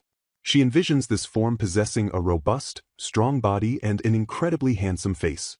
The notion of a dragon taking human shape elicits shock and intrigue. Wilfred, however, deflects the focus back to Lydia, complimenting her by stating that her face is certainly cute. Lydia, caught off guard by the sudden praise, stammers in confusion. Another character, Bryn, interjects with an opinion that the dragon's features likely lean towards masculinity. The atmosphere grows contemplative as Wilfred recalls a piece of history. He mentions hearing rumors that Gramphant once fathered a child with the dragon Saintis, though this event purportedly occurred hundreds of years ago. The weight of this historical gossip hangs in the air until someone abruptly calls for a pause in the conversation. Wilfred reasons that even if such a child existed, identifying their lineage after so many centuries would be nearly impossible. The implication lingers heavily. Could it be that Gramphant actually has living descendants? Lydia considers her own lineage in relation to this speculation. She notes that the Walt family, to which she belongs, has not existed for hundreds of years, casting doubt on any direct connection. The question arises, is it possible that the current dragon Saintis is a descendant of Gramphant? Lydia firmly dismisses this notion regarding herself, stating she does not believe she is his descendant. Amidst the sound effects of a tense atmosphere, Wilfred erupts with a declaration that Gramphant is not a rival, rejecting the idea of competition. The group is left to decipher the implication. Does Wilfred view the ancient dragon as a romantic rival for Lydia's affections? The conversation delves into the hypothetical scenario of Gramphant and the Saintis being true partners. Wilfred's anxiety becomes palpable as he imagines a future where, if that bond were real, Lydia might return to Gramphant. The thought that the dragon might be serious about wanting to marry Lydia sends a shock through the group. A sharp sound effect cuts through the tension. Wilfred, attempting to regain his composure, rationalizes that searching for Gramphant's heir is impossible now. He asserts that without a valid reason to trace the lineage, there is no need to worry, as the only true inheritor of the legacy is the legendary dragon itself. Despite his logical arguments, Wilfred admits that a specific worry plagues him. He acknowledges the curiosity surrounding the topic but seeks a reassurance from Lydia. He asks her to promise that she will not go anywhere without informing him, displaying his protective nature. Lydia agrees, promising him. The narrative shifts to a report concerning the Dragon Institution. It appears the institution has noticed certain discrepancies and has become suspicious. A query is raised about the status of Gramphant and whether there have been changes within the institution. The investigation reveals a critical detail. Lady Layla's Dragonstone is significantly smaller than Lady Lydia's Dragonstone. While no major structural changes have occurred, this disparity in the stones is noteworthy. Further questioning probes the timeline of events, asking when Gramphant might have been awake. Reports claim that the dragon opened his eyes once, specifically after Lord Wilfred had left the premises. However, the narrator notes that on that particular day, they did not sense any wakefulness from the dragon at all. This event coincided with Lord Wilfred's recent visit to Gramphant and Prince Edic. The scene moves to the preparations for a significant social event. A banquet hosted by the Queen is scheduled for that evening. Speculation arises that perhaps a servant misunderstood the situation due to fear of Gramphant, leading to false reports. Lydia is advised to finish her work early, as she is expected to attend. Lydia stands before Wilfred, dressed for the occasion, and hesitantly asks if she looks strange. Wilfred immediately reassures her, declaring that she looks absolutely beautiful. He dismisses her insecurities with a firm, "Of course not." Lydia expresses her trust in him. Wilfred asserts that as his fiancée, she is the only one he will bring with him. Lydia worries about the appropriateness of her attendance, but Wilfred promises to stay by her side the entire time, alleviating her concerns. As they enter the banquet hall, Wilfred tells Lydia not to worry. He explains that the surprise on everyone's faces is solely because he rarely attends such functions and has never brought a partner before. The sound of their footsteps echoes as the crowd murmurs in reaction to their entrance. Wilfred reiterates that Lydia is beautiful in everyone's eyes. Suddenly, a voice cuts through the murmurs. "Oh, my sister, it's been a long time since we last met," a woman says. This is Layla, accompanied by Prince Raoul. Though addressed as Prince Edic in some text, visual context suggests the rival faction. The text mentions Prince Edic, but the confrontation involves Layla. Lydia questions again if she looks strange. Wilfred attributes Lydia's stunning appearance to the dress, or rather, humbly suggests it. Layla, however, reacts with venom. She finds the idea of Lydia being beautiful impossible, insulting her by calling her nothing more than a filthy canary. In contrast, another voice compliments Lydia, stating she looks well and her appearance is stunning. The tension escalates into a public confrontation. A sharp sound effect denotes a glare. A man, identified later as Prince Raoul, reprimands Layla. He reminds her that this is a banquet hosted by the queen and asks if she intends to embarrass his mother. He commands Layla to hold her tongue and realize where they are. He demands she show respect. Furthermore, he points out that Lydia is Wilfred's fiancée. Wilfred steps in with a cold, menacing warning.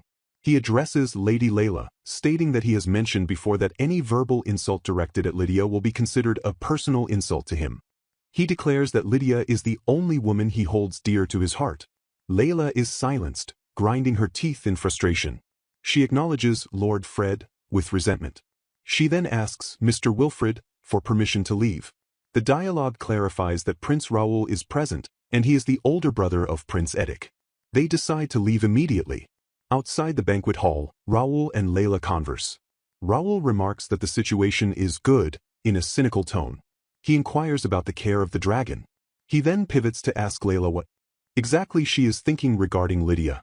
Layla reports that there is no change with the dragon. It is growing quickly and is in good health. She assumes Raoul is asking about the white dragon. The narrative provides background on the political landscape. Raoul notes that Prince Edic has been keeping up with Layla's work. He observes that although Edic's face doesn't show it, the prince looks extremely exhausted. Raoul questions if Layla was unaware that the relationship between Prince Edic and himself is not exactly cordial. He decides they have drawn more attention than anticipated and should leave to avoid becoming the subject of rumors. A detailed explanation of the royal lineage follows. Prince Raoul, although Prince Edic's older brother, is not the son of the legitimate queen. It is noted that Lady Layla judges people by their social status. The history reveals that the king married a concubine who gave birth to Prince Raoul. A few years later, the legitimate queen gave birth to Prince Edic. Raoul is explicitly identified as the son of one of the king's concubines. The queen had suffered from poor health and was unable to bear children for a long time. However, the king's concubine was unsatisfied with her position and sought to make her son, Raoul, the crown prince. Although both hold the title of prince, the narrator asserts it is natural for the son of the legitimate queen to be the rightful heir and first crown prince. Raoul finds this intolerable. It is clear he believes he is more deserving of the position. Layla's frustration boils over regarding her duties. She complains that what she is doing is not queenly duty but trivial chores. She resents doing tasks she believes are meant for servants. She had assumed that with the king aging, Prince Edic would ascend the throne soon, implying her role would elevate. She feels trapped because Prince Edic is always watching her from afar, preventing her from entrusting the tasks to anyone else. A flashback or separate scene shows Raoul telling Layla he will be away for work and wants her to take good care of Gramphant during his absence. Layla reacts with outrage, screaming that she didn't become the dragon saintess for this. She kicks a bucket in anger. She yells that this isn't what she aspired to and demands not to be mocked. Layla continues her tirade, asking Raoul what he thinks of the terrible situation. She blames everything on Lydia, expressing disbelief that Lord Wilfred is putting so much effort into her. Raoul coldly observes that Layla didn't get the attention she was hoping for at the banquet. The text formally identifies Prince Raoul Elvasti as the second prince of the Kingdom of Elvasti. Layla complains that Prince Edic does nothing for her, calling it unforgivable. She reveals that Edic even added his own funds to Lydia's salary from the Dragon Agency. She is jealous that the girls at the banquet were admiring Lydia's dress and appearance. She claims Lydia cannot possibly be a role model. She notes that Edic provided everything for the Count Walt family. Raoul asks if she thinks Edic would do for her what he did for Lydia. It is revealed that the administration already provides Lydia with everything she needs. Layla had wanted to gift Lydia clothes, but the conversation reveals a deeper financial resentment. Layla screams that it is her salary. She complains that her family doesn't buy her many dresses and she deserves more. She resents that money is used to buy Lydia's work clothes when it could be used for her own dresses. She insults Lydia's dress again. The truth about the Walt family's finances comes to light. Raoul suggests that perhaps the family believes Layla doesn't deserve a higher salary like Lydia's. He explains that because the family spent lavishly, they can no longer cover their monthly expenses, a fact that has become the talk of the town. He asks if she hasn't noticed her salary is lower than Lydia's. The Count Walt family is facing a financial crisis. Layla is shocked, deeming it impossible. Raoul confirms they can't afford to buy her dresses. Layla realizes this is why they haven't bought her anything. This financial mismanagement has made the family deeply disliked. Moreover, the Walt family is causing trouble for the townspeople by using the claim that the Dragon Saintess is one of their descendants to maintain influence. Layla declares that trivial tasks suit Lydia, not her. She demands that Raoul return Lydia to the position of Dragon Saintess because she can't take it anymore. She confesses to manipulating the stone at the Dragon Agency to become the Saintess. She took advantage of the fact that Lydia's Dragon Stone lost its power. Layla urges Raoul to do the same thing now. She wants to make her Dragon Stone glow using another stone again. However, Raoul cautions that only Gramphant knows how Lydia's stone regained its power or lost it initially. He warns that Prince Edic is visiting the agency frequently to investigate, and may have already started looking into the fake stone they used. Raoul explains the situation is not simple and the tension at the agency is extreme. He notes that Lydia's Dragon Stone is different from the others, and humans cannot easily tamper with it. He never imagined Edic would personally monitor Layla due to her failure to perform duties. He had wanted Layla to display authority, but she failed. Layla retorts that she didn't become the Saintess to make Lydia happy. Raoul warns that attempting to manipulate the stone now would expose them immediately. Layla, at her breaking point, screams that she is tired of the situation. Raoul proposes a good idea that might help. His ultimatum is stark: either find a way to secure money or extinguish the light of Layla's Dragon Stone. As for the money, he claims he can handle that, leaving the fate of the stone and the fraud hanging in the balance. In the quiet solitude of the forest, the atmosphere shifts, signaling a disturbance in the natural order as monsters begin to emerge from the treeline once more. Lord Fred, clad in his noble attire, prepares to depart earlier than his customary schedule, prompting Lydia to observe his hastened exit. As Fred announces his departure for work, he acknowledges the unsettling rise in monster activity surrounding their domain. He turns his attention to Lydia, inquiring if she possesses knowledge of the current state of affairs. Nearby, a small, white dragon creature nips at a finger, drawing a sharp reaction, though it is noted that the creature is merely absorbing magical essence from pure water. Fred reassures Lydia that despite the circumstances, the protection afforded by Lord Gramphant remains intact, even as the ancient dragon's life persists. He observes the small white dragon, noting its increased energy and voracious appetite compared to days past. Reflecting on the past, Fred recalls a memory from decades ago, a fragment of history that had nearly slipped his mind until this very moment. He pieces together the recollection, realizing he had witnessed something similar in a storybook read during his youth, a detail he had completely forgotten. The lore speaks of an old legend, akin to a fable, which decrees that encountering a white dragon is an omen of impending happiness. With a gentle demeanor, the servant suggests that such happiness is bound to find Lord Fred as well. Fred, however, gazes affectionately at Lydia, declaring that he is already experiencing his share of profound happiness in the present moment. He marvels at her loyalty, noting that she chooses to remain by his side even after learning the heavy secret of the Dragon Priestess. Fred confesses that Lydia's presence, the woman he has admired for so long, feels like a dream he has yet to wake from. He affirms that he has discovered his own definition of happiness through their union. The small dragon chirps, seemingly asking if Lydia harbors the same fondness for Lord Fred. As Fred prepares to leave, he bids her to take care, and Lydia watches him go, her thoughts lingering on his kindness. She internalizes her admiration, acknowledging what a wonderful person he truly is. Suddenly, the tranquility shatters as a guttural roar erupts from the distance, disturbing the peace. Lydia's mind races as she considers the implications of the disturbance, wondering if the purity of Lord Gramphant's cage has been compromised. The recent surge in monster activity weighs heavily on her, creating a sense of foreboding trouble. Despite her anxiety, she attempts to rationalize the situation, reminding herself of Lord Fred's strength and dismissing the need for excessive worry. She reasons that the water flowing into the cage is pure, which should theoretically prevent any complications. Her internal monologue shifts to practical solutions, noting that even if her sister-in-law lacks purification magic, the use of magical potions should suffice to maintain control. She harbors a deep desire for the small dragon to meet Gramphant as well, but her concern for the great dragon remains a persistent undercurrent in her thoughts.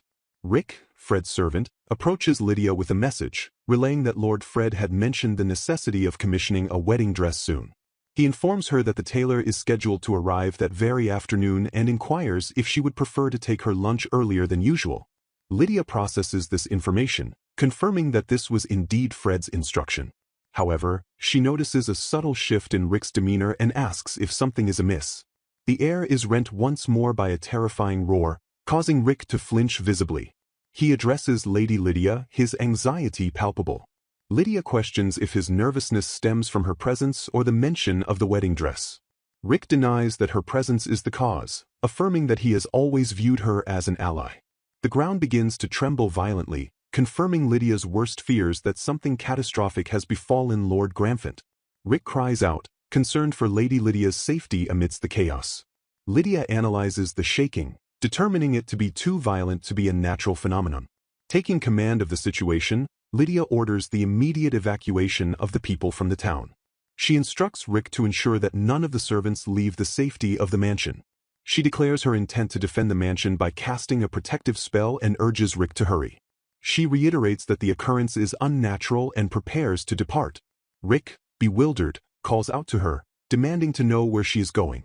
Lydia sprints away, calculating her magical capacity. She realizes that while she lacks the power to cast a defensive spell over the entire town, she can at least extend her protection to cover the mansion. She pushes herself forward, her feet pounding against the ground as she races against time. Suddenly, the violent shaking ceases, leaving an eerie stillness in its wake. Lydia stops, catching her breath, and immediately issues orders to Hans, another servant, to quickly evacuate the townspeople to her current location. Hans, confused and terrified, asks what is happening, fearing that the ground itself might swallow them whole. Lydia admits the impossibility of shielding the entire town alone. Hans presses her, desperate to know her plan. Lydia's resolve hardens as she declares the necessity of seeing Lord Gramphant immediately. In a quiet corner of the estate, Lydia kneels before the small white dragon, instructing it to hide in Bren's cabin for the time being. She reassures the creature with a gentle smile, telling it to stay put and that everything will be all right. The dragon whimpers, reluctant to part with her. Lydia turns and announces her arrival to the knights gathered at the scene, declaring, "That's me. I'm here." The knights recognize Lady Lydia and cry out in relief. They urgently report that the cage is compromised and beg for her assistance, revealing that Lord Gramphant has gone berserk. The knights explain that the dragon has been rampaging and screaming Lydia's name amidst his fury. Lydia listens intently, her expression serious. She deduces that Lord Gramphant has broken his containment. Her mind works quickly, reasoning that for a being as inherently kind as Lord Gramphant to succumb to such anger, an external trigger must be responsible. Standing amidst the chaos, Lydia reflects on her identity, acknowledging that she remains Lord Gramphant's last dragon priestess. A somber realization washes over her. She understands that once she enters the fray, she may never be able to return to her former life. She steels herself, her determination fueled by the presence of Lord Fred and the knowledge that she cannot allow the country to collapse under this threat. She resolves to go to the dragon and demands to be taken to the site immediately. Arriving at the scene, Lydia witnesses the devastation. The area is reduced to near ruins. A voice screams the name, Layla, cutting through the smoke and debris. Lydia stares in shock at the figures before her. She demands to know why her older brother is present at such a restricted location. The man, Raoul, pleads ignorance, swearing he knows nothing. Fred, furious, demands to know what they did to Lord Gramphant. He admonishes them, stating explicitly that no permission was granted for them to enter Lord Gramphant's cage. The interrogation escalates as commands are barked to bring a truth serum, the accusers convinced that the pair will not confess otherwise. They press the suspects, insisting they must know the cause of the disaster and commanding them to drop the act of ignorance. Prince Edic arrives on the scene, and his subordinates announce the arrival of Lady Lydia. Edic demands a situation report. Lydia approaches Prince Edic, who acknowledges her presence. He explains that he rushed to the location, only to find the two suspects, Raoul and Layla, already inside the cage. He turns his wrath upon them, demanding to know what they did to the dragon. Lydia, confused, asks Prince Edic to clarify the events. Edic explains that he stepped away for a mere moment, and during that brief lapse, Lord Gramphant suddenly began to go berserk. Layla, cornered and defensive, lashes out, pointing an accusing finger at Lydia. She screams that the entire catastrophe is Lydia's fault. Prince Edic immediately shuts down the accusation, stating flatly that her version of events is false. He reveals that he received reports of Lord Raoul drawing his sword in an attempt to save Lady Layla. He gestures to a sword lying on the ground inside the danger zone, questioning its presence. He asserts that Lord Gramphant would never begin rampaging without a valid reason. Lydia gasps, a horrifying realization dawning upon her. She accuses them of attempting to stab Lord Gramphant while he was sleeping. Cornered by the truth, Layla confesses that she merely wanted to take a single scale. A flashback reveals the conspiracy. Raoul had proposed the idea to Layla. Raoul had explained that since dragon scales are utilized in medicine, they hold immense value in trade. He tempted Layla with the prospect of wealth, suggesting that selling a scale from Lord Gramphant would bring a fortune. He emphasized that a scale from the great black flame dragon would be coveted by everyone. He offered to sell it on her behalf, provided she kept her promise to him. He described it as a perfect black market deal that no one could refuse. Layla's motivation is laid bare. She desires to be queen but refuses to marry the weird prince she is currently betrothed to. The condition of her deal with Raoul was that he would ensure she becomes the next crown prince's consort. Raoul reminds her that she was the one who initially expressed a desire to marry Edic. He brutally suggests that it would be easier for her to poison Edic in the bedroom after the marriage. He advises that it is best if Edic never discovers their plot. He urges her to act quickly before Edic returns. Back in the present, the full scope of their foolishness is revealed. They believed a simple sword would suffice for the task. They had planned to be careful not to hurt the dragon, counting on the fact that he was asleep. Layla attempts to justify her actions, stammering that she had no choice because she was out of money. She cries out that she never intended to hurt the dragon. Lydia, consumed by righteous fury, grabs Layla. She demands to know how Layla could commit such an atrocity against Lord Gramphant. She is appalled that they would point a sword at someone as important as the dragon for mere monetary gain. She declares that she will never forgive them. Layla struggles, screaming in pain and demanding to be let go. Lydia holds fast, telling her she will not escape. Layla calls out to Prince Edic for help, reminding him that she is a princess, or implies status. Edic orders her release, but not for her freedom. He asserts his authority as a prince. Lydia turns away, hearing her name called. She begins to run toward the danger. Lydia enters the presence of the dragon, whispering his name, Lord Gramphant. The massive black dragon, chained and imposing, speaks to her. He addresses her as his last and dearest dragon priestess. He beckons her to come with him.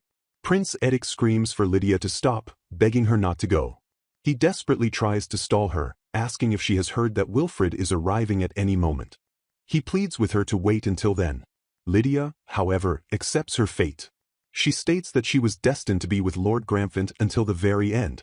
She reaffirms her identity as the last dragon priestess.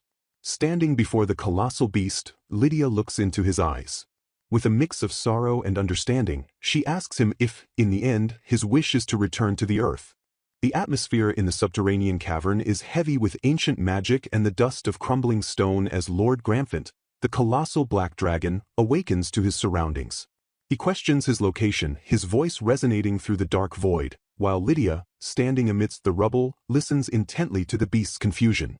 The dragon realizes that he has returned to his origins, identifying this dark expanse as the very place where he was born as the White Dragon.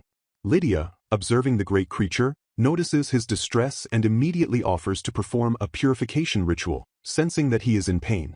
She asks him why he endured the suffering without informing her, a realization dawning upon her that her sister, Layla, never performed the necessary purification of his magical essence during her absence. Despite his pain, Lord Gramphant possesses a deep awareness of the world above, revealing that he knew the White Dragon had appeared. He explains that his time is drawing near and that he had intended to remain in a deep slumber until the very end, never meaning to wake. Lydia questions how he possessed such knowledge, and the dragon confesses a simple, poignant truth. He wanted to see her. He acknowledges that while the new White Dragon appeared, it was his own power, Lord Gramphant's, that triggered the earthquakes shaking the land. Sniffing the air, the dragon detects a distinct human scent clinging to Lydia, noting that while she was supposed to be in hibernation or isolation, she carries the aroma of another. The dragon identifies the scent belonging to Lord Fred, observing that the man had stayed by Lydia's side every single day. Lydia, surprised by the acuity of the dragon's senses, asks if his nose was always this sharp. Gramphant shifts the focus to her desires, asking his beloved priestess if she wishes to go back to the surface. Lydia stands before the massive claw of the dragon, her heart torn. She admits that she has decided to spend her life with Lord Fred and wishes to return. However, her loyalty to the dragon remains steadfast, and she declares that she cannot simply leave Lord Gramphant behind in the dark. Gramphant looks down at Lydia, calling her his beloved dragon priestess, while she insists on purifying him once more. The dragon offers her a choice. If the black-haired man comes for her, she should go with him, but if he does not, she should stay and sleep alongside the dragon in the abyss. Lydia tries to soothe the beast, urging him to stay calm, but she harbors doubts about rescue. She argues that Lord Wilfred will not be able to reach them in the underground world. She resigns herself to staying with Gramphant until the end, burdened by her own guilt. She reasons that everyone on the surface witnessed the catastrophe and knows of her attempt to kill her sister Layla and Lord Raoul. She fears that even Lord Fred would despise her if he discovered the truth of her actions, regardless of how foolish her targets were. Gramphant rejects her resignation, roaring that she cannot stay. He insists that if the black-haired man truly cares for her, he will come.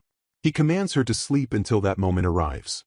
Lydia protests, warning that if she sleeps now, the purification process will stop, endangering him further.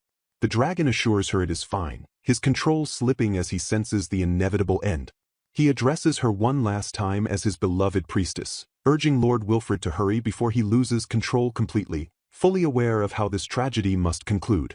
Meanwhile, on the surface, chaos reigns. Knights and officials scramble for information, demanding updates from Prince Edic. They ask frantically for the location of Lord Gramphant and the status of Lady Lydia. A report comes in stating that Lady Lydia has been summoned by the dragon.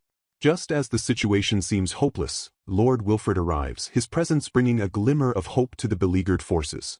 The knights explain that Lord Gramphant has gone berserk, likely angered by the two intruders, Layla and Raoul, and that the devastation is his doing. They deliver the crushing news that Lady Lydia has descended into the underground with the dragon. Wilfred reacts with shock, demanding they repeat the information. He immediately takes command, stating he only needs Ulrich to accompany him. He emphasizes the urgency, declaring that if they do not act fast, Lady Lydia may never return. He asserts his resolve to rescue her immediately, noting that even as a dragon priestess, her safety is not guaranteed against an enraged Lord Gramphant. He stares into the massive hole in the earth, his determination hardening. Wilfred orders the rest of the dragon knights to handle the monsters near the city, which have gone mad due to the dragon's roar. He explains that the entire country is currently in chaos from the earthquakes and there is no time to waste. He rallies his team, signaling the start of the mission. His thoughts focus entirely on Lady Lydia as he prepares to descend. A subordinate acknowledges the order, placing his faith in Wilfred to bring her back. Ulrich confirms his readiness, offering to light the way as they plunge into the depths where the dragon's roar echoes violently. They navigate the treacherous path, driven by the need to rescue Lady Lydia quickly before the rampaging Lord Gramphant causes total destruction. In the darkness of the underground, Ulrich spots a figure lying on the ground and points her out. Wilfred rushes to her side, calling her name, his voice filled with desperate relief and concern as he finds her unconscious. Wilfred makes a split-second decision. He turns to Ulrich and orders him to take Lady Lydia and leave the place immediately. He observes the instability of the cavern, noting that if the underground collapses, the surface will sink along with it. He warns that the collapse could happen at any moment, and if it does, Lydia will be unable to escape. Ulrich questions Wilfred's plan, asking what will become of him. Wilfred gently brushes Lydia's hair, stating firmly that there is no reason for her to die here. He leans down, pressing a tender kiss to her forehead, and commands Ulrich once more to take her back. As Ulrich carries Lydia away, Wilfred turns to face the darkness alone. He acknowledges that although he is not a dragon priestess, he can sense the magic and the danger.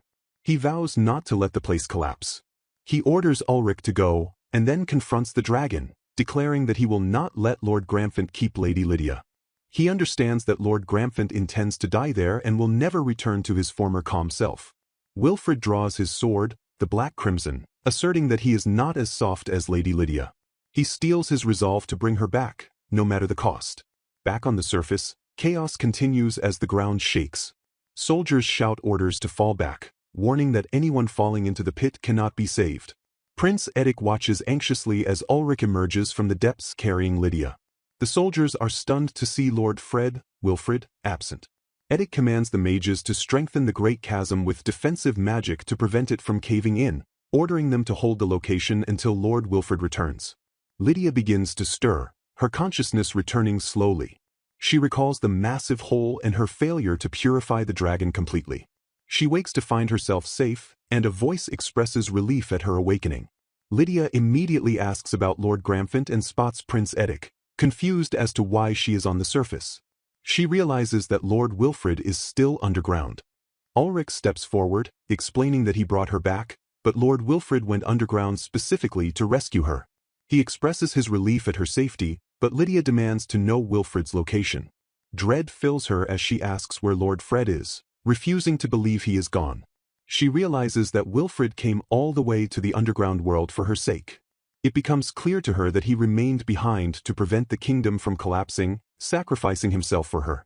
Lydia stares at the cloak Wilfred left behind. She understands that he is fighting in her place, a role she believes was meant for her. She laments that she was the one supposed to die and that if she had stayed, she and Gramphant would have simply slumbered together in the deep. The tremors shaking the ground are interpreted by her as the sounds of Lord Gramphant battling Lord Wilfred. She cries out that there was no reason for him to take her place. Driven by desperation, Lydia attempts to return to the hole to save Lord Fred. She screams that she was the one who was supposed to be there. Ulrich and the others hold her back, warning her that she will be caught in the collapse. She sees them sealing the hole and screams for them to stop. The situation worsens as the waterway complicates the rescue. The current is reported to be too strong. Soldiers are ordered to fall back. Lydia insists she must go to him now or he will be trapped forever. The soldiers restrain her, warning that if she intervenes, Lord Fred won't be able to return. They notice the flow of the water has changed. Time passes. The soldiers declare they have no choice but to wait for Lord Wilfred to escape on his own. They plead with Lydia to stop, pointing out that hours have passed since her rescue. The tremors finally cease, leaving a terrifying silence. Lydia, broken, wonders why she is here if Lord Fred is not. She accepts that Lord Gramphant has fallen, but the silence implies a darker truth. She comes to the devastating conclusion that Lord Fred will die, or most likely has already perished. She interprets the last great tremor as Lord Gramphant's final roar. She reflects on the cruel fate of the dragon priestess, believing that she has dragged Lord Fred into her destiny. As she gazes at the sealed chasm, she mourns, believing that Lord Fred may never return. Lydia stands amidst the ruins of the castle, convinced that the man she loves is gone forever. She admits to the silence that her only reason for returning to the surface was to be with Lord Fred. In her grief, she compares his strength and kindness to that of Lord Gramphant, realizing that now, Fred has taken her place in death. Debris continues to plummet from the sky, the fortress walls fracturing under the strain of the lingering chaos as she collapses on the cobblestones. A heavy boot steps firmly onto the ground near her. A voice calls out her name, asking if she is awake, causing a man named Bren to stare in shock at the figure emerging from the dust. Lydia looks up to see Lord Fred standing before her, battered but alive. He expresses immense relief at her safety, his breath ragged. Lydia observes his blood-soaked attire, overwhelmed that he has returned. However, her gaze locks onto his face, noticing something different about his eyes. Wilfred extends his hand, presenting a large, glowing crystal. Lydia recognizes it immediately as Lord Gramphant's dragon jewel. Wilfred explains that the Crimson-Black Dragon's era was nearing its conclusion and that Gramphant would never have regained consciousness in his frenzied state. He reveals he had to put an end to the dragon's suffering. Entrusting the dragon jewel to her care, he requests that she express gratitude to General Wilfred Osnell to maintain his cover. Lydia accepts the crystal, acknowledging that he saved the country. Wilfred looks at her with intensity, revealing that Lord Gramphant desired her happiness more than anything else. Lydia realizes the dragon prioritized her well-being over the kingdom itself. She recalls that Lord Gramphant saved her from a life of eternal suffering as the dragon saint. She acknowledges that he removed her from the palace and granted her a peaceful existence by his side. Her thoughts turn dark as she blames her sister Layla and Lord Raoul for the tragedy. She laments that because of their actions, Gramphant died as a raging beast rather than resting in peace, and she despises her own weakness. A voice snaps her back to the present. Prince Edic stands before her, asking if she is all right. He expresses relief at her safety, stating he swore to protect her and can never break that promise. He explains that normally the dragon jewel resides with the dragon unit, but Nino Castle has been completely destroyed. He arranges for the jewel to remain with Lydia until the unit regains its strength. Lydia turns her attention back to Lord Fred, noticing his untreated wounds. She prepares to cast a healing spell immediately, but Wilfred stops her, claiming he no longer feels any pain. Lydia focuses intently on his right eye, observing a vertical pupil that resembles a dragon's. She questions why his eyes are no longer gray but crimson. Wilfred reveals that he spoke with Lord Gramphant in the end. Wilfred explains that the dragon possessed the ability to see the future. He asserts that Lord Gramphant knew everything that would transpire. Lydia processes this impossibility, recalling legends of dragons turning into humans. Wilfred recounts Gramphant's words. The dragon saw visions of the future during his slumbers. Gramphant witnessed Lydia smiling at a man dressed in black and realized it was Wilfred. To ensure this future, the dragon decided to set her free during his last slumber. He extinguished the light of her radiant dragonstone to strip her of the Dragon Saint title, knowing that remaining in the cage would prevent her from meeting Wilfred. Gramphant planned to sleep alone until his end to secure their future together. Wilfred explains that making Lydia's return impossible was the dragon's goal, though Gramphant did not anticipate the rage that would consume him. Lydia argues that a human cannot withstand a dragon's power. Wilfred reveals that before his final breath, Gramphant transferred part of his power to him. He states clearly that his eyes now belong to Lord Gramphant. He admits an ordinary human would have died instantly from such power. Lydia realizes the truth. Wilfred is a descendant of Lord Gramphant. She understands that his lineage allowed him to endure the power transfer.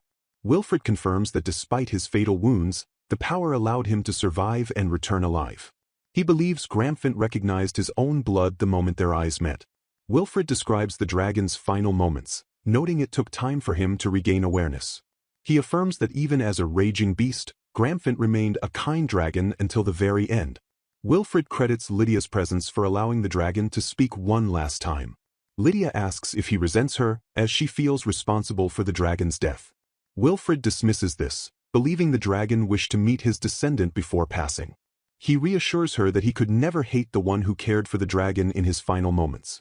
He warns that the secret of his eye and the power he carries must never be revealed. Wilfred decides to claim his original injury caused the change in his eye's appearance. He stops Lydia's healing spell, insisting that others need treatment more than he does. Lydia insists on at least wrapping his eye with a bandage. Wilfred informs her that Layla and Lord Raoul are being held in the underground dungeon. He apologizes, stating he must return to the battlefield. He promises to return to her when he finds a moment of respite. Lydia agrees to wait for him.